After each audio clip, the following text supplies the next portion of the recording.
that have such a big contribution to the economy. The Democratic Alliance is now a party that governs four of those. And I think furthermore than that is that the dream of a party that is representative of black, white, Indian, colored South Africans of all races finally can come in and the electorate can stand up and say, 22 years subsequent to 1994's dream of Nelson Mandela, they will still affirm their vote for a non-racial movement. I think these are profound moments in our country and certainly signal a very important step towards the 2019 national elections at which South Africans will go to the polls to elect a new president. So, we've listed some of the issues, the poverty, the endemic corruption, the country potentially on the brink of an economic recession. But what do you attribute your victories to? Is it the anti-establishment feeling that is sort of going around the world? Or is it, step-by-step strategy on your part? In many ways, we sat back and looked at the economic climate in South Africa. It is absolutely a dire situation when you've got 9 million South Africans battling to find work. This presents a very, very difficult situation for many people back here at home. And so one of the things that we needed to be clear about is to offer an economic plan, a plan that said, how do we stimulate micro-enterprise? How do we make sure South Africa is investor-friendly? How do we take the democratic project to a point at which when we talk about change, it's material change from the hegemony that the ANC has got and the idea of a closed crony society to one that is open, that says, how can we take the big cities like Johannesburg and make sure they're investor-friendly? South Africans heard that message, and in fact our election campaign really anchored itself on the idea of change. And people came out and did that. We also, as I said earlier on, made an offer on racialism. I think one of the critical distinguishing features is that both the ANC and the EFF went out and campaigned and said, you'd have to vote as an expression of your race as opposed to an expression of your ideas and ideals. Right.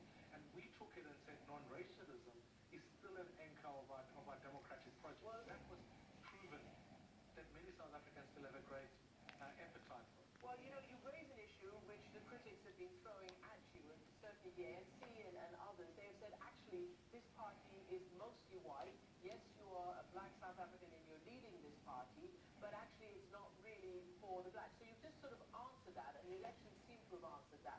But one of your fiercest critics has been Julius Malema, the leader of the EEF, and he had criticized the DA, and yet, I believe in Johannesburg, you were able to win there and appoint the mayor because he went into alliance with you. Are you comfortable having that firebrand in your alliance? Look, the arrangement is it's a unique one in that we have a proportional representative system here in South Africa. So in many ways, the EFF have not officially come into a coalition with us. They simply said, for you to elect the mayor, we would then vote in support of that. So they don't support perhaps maybe our policies. The key debate points that are going to come on board are now the debate about the budget and whether we can pass a plan that seems to address the issues of the people of Joburg. So as we stand at the moment, we're in no formal coalition agreement with the EFF. They remain in opposition, which I'm very comfortable with them, because ideologically we could never agree on many issues. But going forward into this next election cycle and passing budget, I think both us and the EFF can at least agree on one key thing, that A, it's better for change to happen away from the ANC, and B, the principles that we've agreed on is to say, how do we govern for the poor? How do we ensure that, in fact, we build an economy that's growing and creates more jobs? And I think it is wise for them to be able to say, we've shown that we're not a corrupt party, we're a party for all South Africans. And so I welcome the opportunity they've allowed us to have to govern in Joburg, even as a minority government, to be able to steer that city towards a prosperous city for all people. You mentioned corruption, obviously huge allegations and charges being leveled at the president and many, they call, his cronies in the ANC. But particularly the world is sort of watching this fight, this internal fight go on in South Africa. Praveen Gordhan, your finance minister, would you say that he's broken the law? Zuma has been trying to remove him, to prosecute him. What is your view on him, or would you retain him in your administration should it come to that?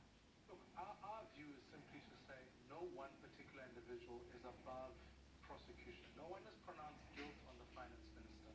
We're simply saying that if there is a case for him to be answered for, the National Prosecuting Authority must be able to charge him appropriately, must be able to in fact investigate him should they need to do so. What South Africa needs at this point in time is stable leadership in the presidency.